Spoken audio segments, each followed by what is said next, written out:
First and foremost, you have to be able to break the ice. Right? We know that there's a lot of tension in the midst of that because, you don't necessarily know the individual. And in some cases, you can't relate to the individual. So the best way to do that is just go. I heard it said one time by an evangelist that I love to death. He was preaching at a church. Him and the preacher, they went out to eat afterwards. And the pastor of that church went off to the restroom. And by the time he came back, this evangelist is in the middle of 3 tables carrying 3 different conversations. And that pastor's just shaking his head. He's like, man, how do you do that? And he said, have you ever asked somebody a question? Wow, this explosion went off in my head. He said, have you ever asked somebody how the weather is outside? And I know it's such a simple question, but things such as walking up, how are you doing today? Well, I hate to break it to you, you're stuck. You've just initiated a conversation.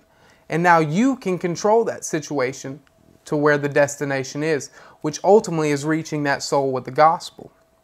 Next, you have to be sincere in your love for people.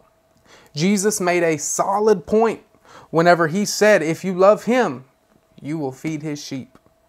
And if you don't have a burden for people, they are going to be inconvenient. You have to develop that burden, and you will find that burden in prayer. And then from that point forward, you move in love. God is love. We know this. So if I love God, and if his love lives within me, I will love every creature on this earth with that very same love. Third point, you have to be prepared to work. Individuals you reach, if we're trying to share the gospel with them, which, let's be honest, is the basic fundamentals to this walk, they're likely going to be babes. So when we approach a babe, for myself, I have an 8-month-old at home. I can't feed him the same stuff I feed my 2.5-year-old. I can't just sit him down and expect him to walk just like I can with my 2.5-year-old. Babes take time and they take work to grow in a healthy fashion. For my 4th point, you have to understand they're not the same as you. We're talking about reaching diverse cultures, ethnicities, and backgrounds. These individuals are not like you.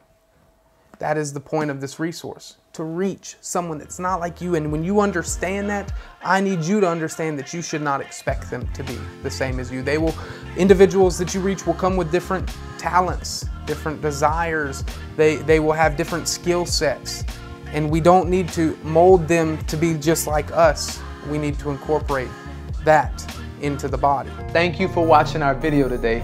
My prayer is that this resource was a blessing to you. For more resources on how to help build the bridge, you can visit our website at youthbtb.org. If you care, please share this video. Take care and God bless.